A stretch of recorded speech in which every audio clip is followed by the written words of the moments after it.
ये कहानी जैसे स्टार्ट होती है, हम एक आदमी विक्टर फ्रैंकिस्टन को देखते हैं जो एक मेडिकल स्टूडेंट है और ये अपनी लाइफ में बहुत बड़ा कुछ करना चाहते हैं।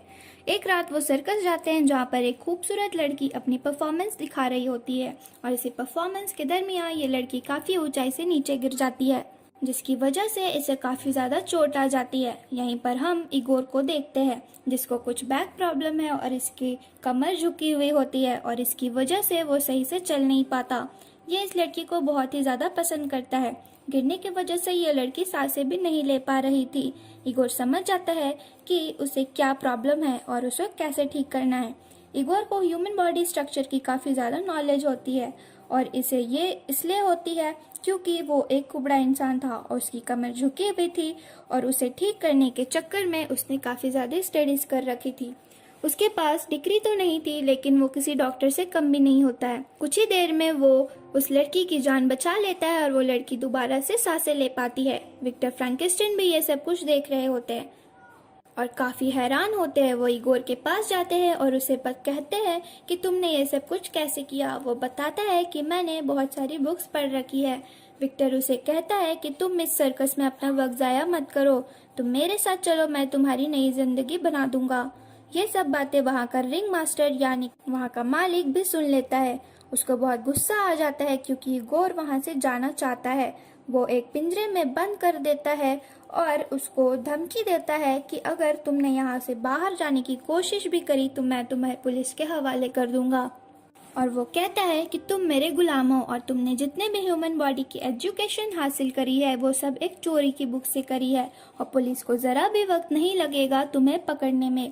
अभी कुछ वक्त गुजरा ही होता है कि विक्टर वहाँ पर आ जाते हैं और वो इगोर को उस पिंजरे से आज़ाद करके भगाने लगते हैं। तभी सर्कस वाले दूसरे लोग भी उन्हें देख लेते हैं। वो उनका पीछा करते हैं लेकिन काफ़ी मुश्किल से उन सब से बचते हुए इगोर को सही तरीके से अपने घर वो ले आते हैं।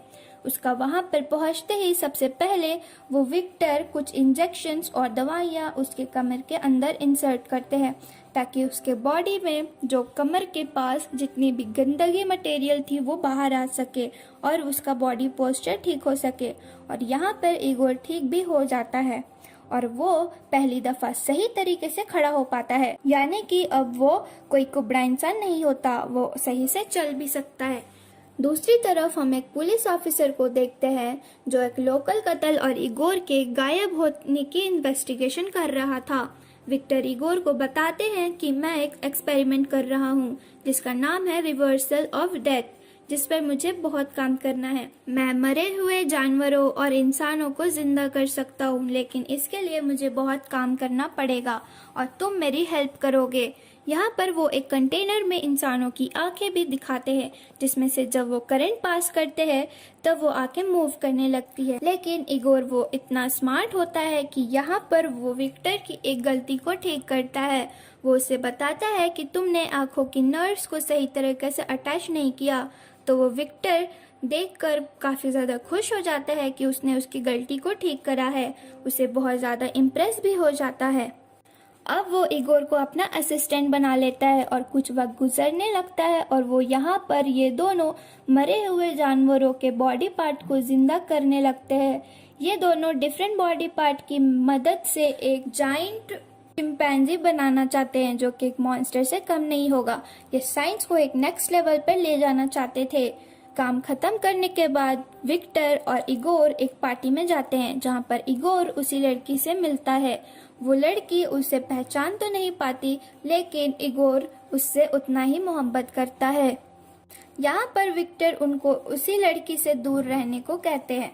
वो बताते हैं कि वो लड़की तुम्हारे लिए डिस्ट्रैक्शन है, तुमने अगर सारा फोकस उस लड़की पर दे दिया तो तुम काम पर फोकस नहीं कर पाओगे। अब ये दोनों अपने घर पर वापस आ जाते हैं।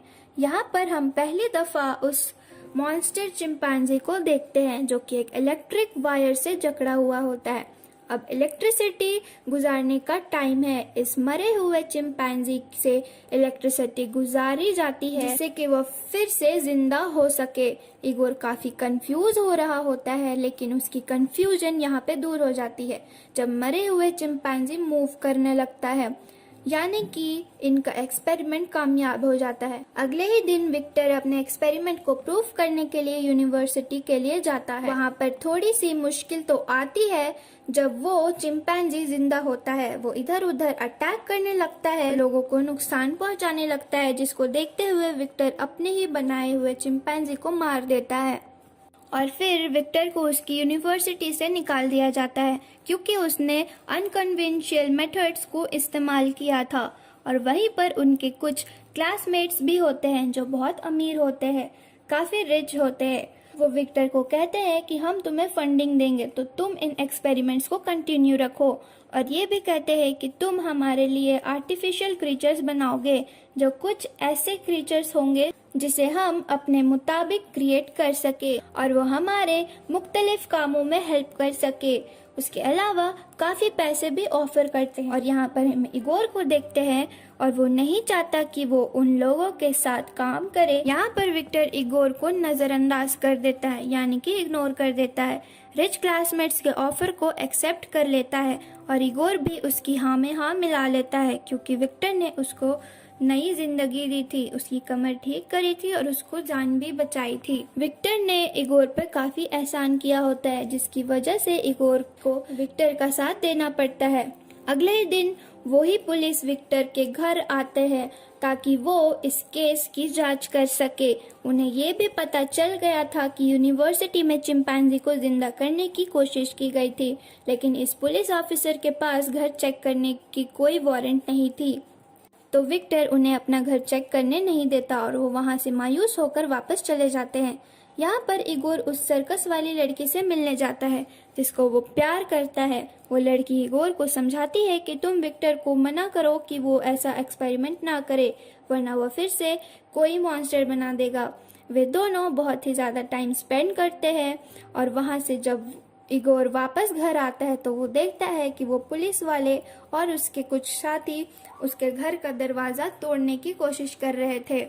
फिर इगोर दूसरे दरवाजे से अंदर जाता है और विक्टर को भागने के लिए कहता है।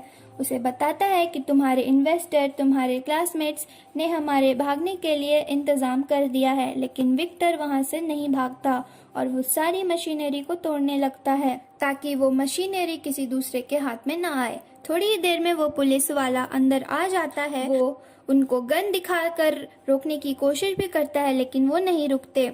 उस पुलिस ऑफिसर और विक्टर की आपस में लड़ाई भी होने लगती है और काफ़ी लड़ाई के बाद विक्टर उसको धक्का देता है, जिसकी वजह से ऑफिसर का हाथ एक बड़ी सी गियर में चला जाता है और उसका एक हाथ कट जाता है।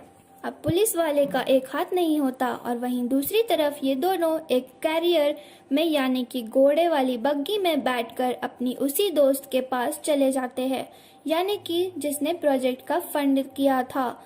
यहाँ पर विक्टर का दोस्त यानी कि इन्वेस्टर इनको बहुत पैसे देता है। वो उनसे कहता है कि तुम मेरे प्रोजेक्ट पर काम करो, एक आर्टिफिशियल ह्यूमन बनाओ, क्योंकि अब यहाँ पर काम करना सेफ नहीं था। तो वो इन्वेस्टर उन्हें कहता है कि तुम स्कॉटलैंड चले जाओ, वहाँ पर मेरा एक फैमिली बंगलो है, वहाँ पर तुम खामोशी से खुलकर काम कर सकोगे।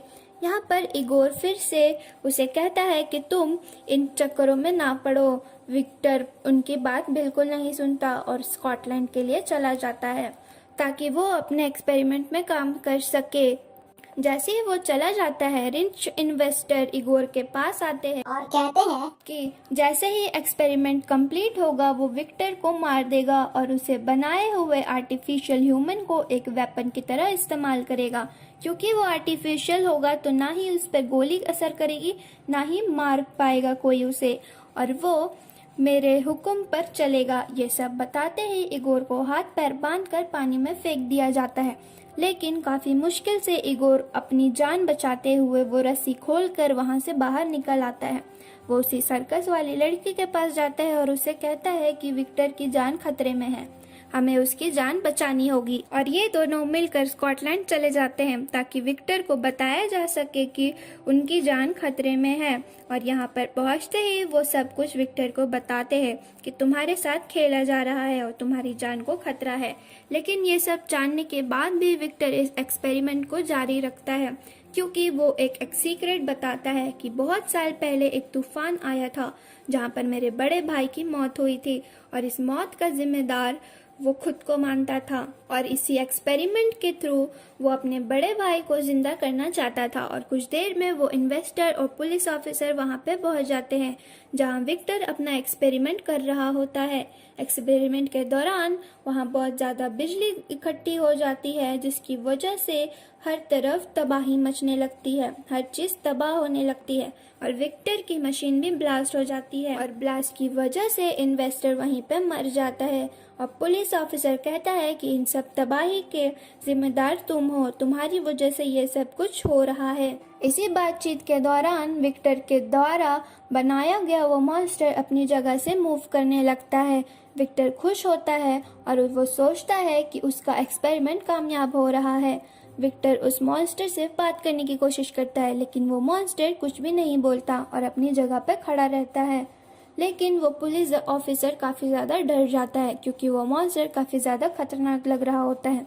वो घबराहट में अपनी गन निकालता है और उस मॉन्स्टर की तरफ शूट कर देता है, जिससे कि उस मॉन्स्टर को काफ़ी ज़्यादा दर्द होता है और वो मॉन्स्टर पुलिस के ऊपर अटैक कर देता है और उसको मार देता है। और वो मॉन्स्टर विक्टर और इगोर से भी लड़ने लगता है और उनको भी नुकसान पहुंचाने लगता है। लेकिन आखिरकार काफ़ी लड़ाई के बाद वो दोनों मिलकर उस मॉन्स्टर को मार देते हैं। एंड पर विक्टर को एक समुंदर के किनारे बैठा हुआ दिखाया जाता है और वहाँ इगोर को वो एक लेटर लिखता है जिसमें लिखा होता है कि तुम उस लड़की से मिल सकते हो। शुरू में विक्टर ने उसे मिलने से मना कर रखा था और लेटर में विक्टर ने इगोर से माफ़ी भी मांगी होती है, क्योंकि इगोर बार बार उसे मना कर रहा होता है, लेकिन उसने उसकी एक बात नहीं सुनी थी। और ये मूवी यहीं पे ख़त्म हो जाती है।